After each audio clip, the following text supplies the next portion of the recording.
You covered a lot of it, but kind of go back over it one more time. That you Yeah. Or wine or anything like that? No. Okay. So you're looking at me the whole time. I'll hold the microphone. You probably know the drill. And I'm trying to get out the way. You want to stand with me, Donna? No, you do this. okay. You good, man? Yep. Okay. We know who you are. I guess just let's go over this again one more time. Where did this idea come from, and why did you feel this was so important to do?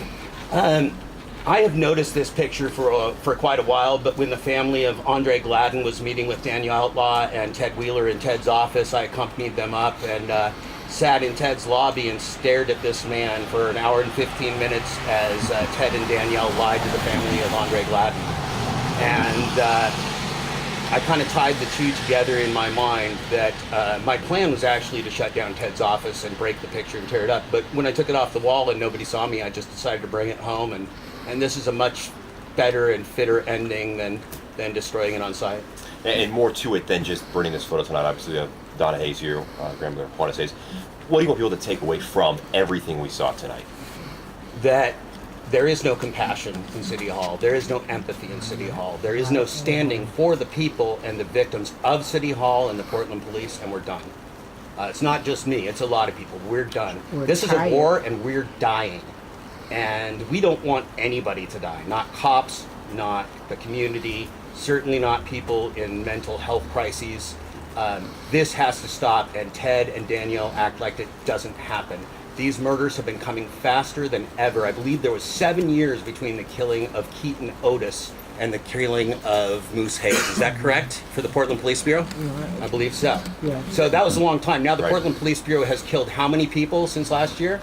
Patrick Kimmons, Andre Gladden, John Ellifritz, and of course Portland State, Jason Washington. Terrell Johnson. Nobody has received justice. And the city, while they express compassion to these victims, they fight the families. The city has an unlimited budget to further kill the families of the people they murdered. And they that's don't so do wrong. And then they compassion. thank Donna They Hayes. don't do no compassion. They have at no all. compassion.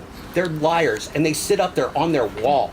In Portland, we have this ridiculous wall and security everywhere like these are kings. They need to cut that wall in half, sit with the people, stop acting like oligarchs and fools. They are not under threat. City Hall is not under threat. This is a peaceful town, and this cabal has to go. The reason they're locked down is they're the criminals. This has been going on since a mayor named Sam Adams had a very questionable relationship with younger men.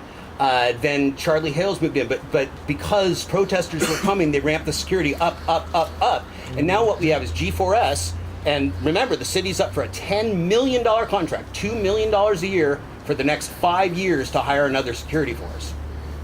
So, G4S, right, these are mercenaries. They run prison camps, they kill people around the world. This is out of London. It's not even an American company. Human rights record. Jeff, do you see a day where City Hall changes, where we see real change, where we see them interacting with people? We're going to shut them down. We're going to shut them down. This cannot continue.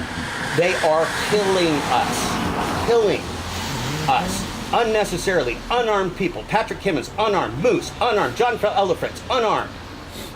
Jason Washington was carrying a gun or holster, walking away, and got shot in the back. It wasn't even his gun or holster.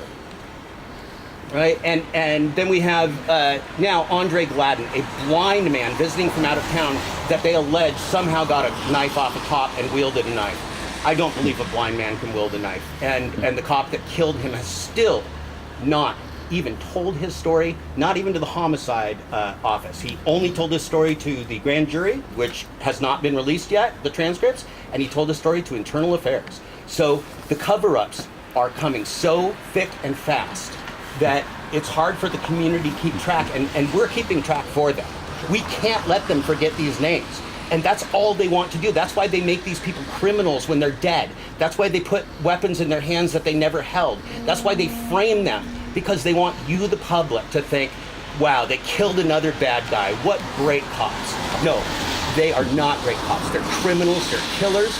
They have Nazis on the force. They have racists on the force. These are facts. Nazi Mark Kruger sued the city, so they kept him on, and he's still there today. And they arrested his Nazi record, all of his. Right, all they of his crap cleared that he his did. Nazi record because he threatened to sue the city, just like they gave the police officer who, right after Moose Hayes was killed, said that that if the drunk person was white, they should let them go. If they were Hispanic, they should take them to detox. And if they were black, they should shoot them. So the city hall, contrary to all public testimony that I heard, 4-1, only Joanne Hardesty stood up.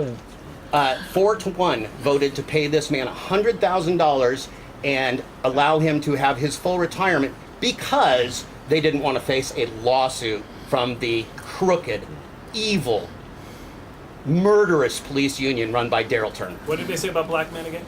Murder him. They said Shoot shoot him. him. If you find a black man, Shoot him. And this You know, has been said multiple times across the country. I mean, these aren't secrets anymore, right? Ted plays stupid. Danielle plays stupid. They act like they're the victims. This is well known.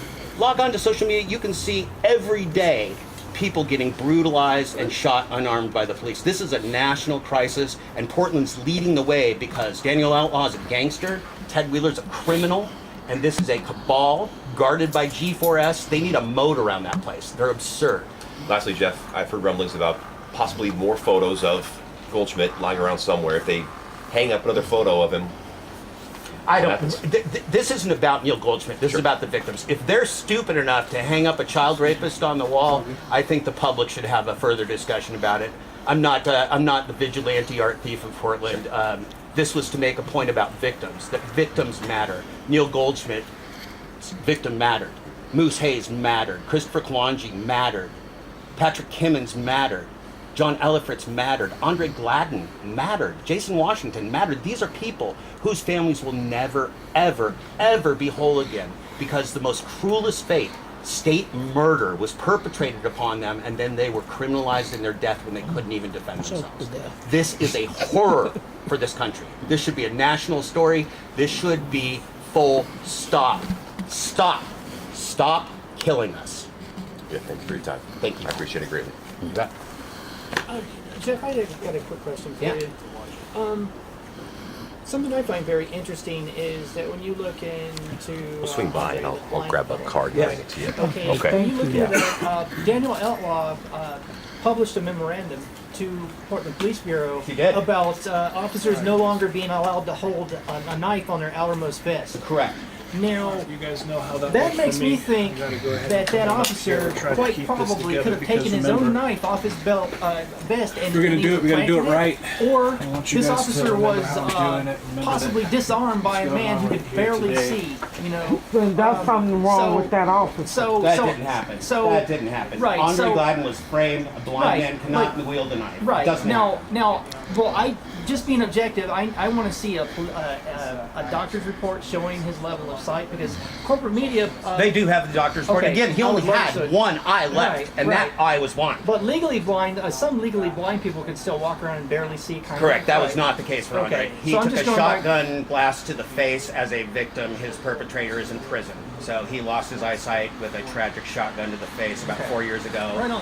Um, But I think then quite probably the officer took the weapon off of his own vest and planted it. Absolutely. Because they probably didn't know on the scene I would bet my that bottom he was dollar on it, blind. sir. I'd You know, bet and my that's my bottom best guess. dollar But on thank it. you for speaking with us. You're welcome. Thank you.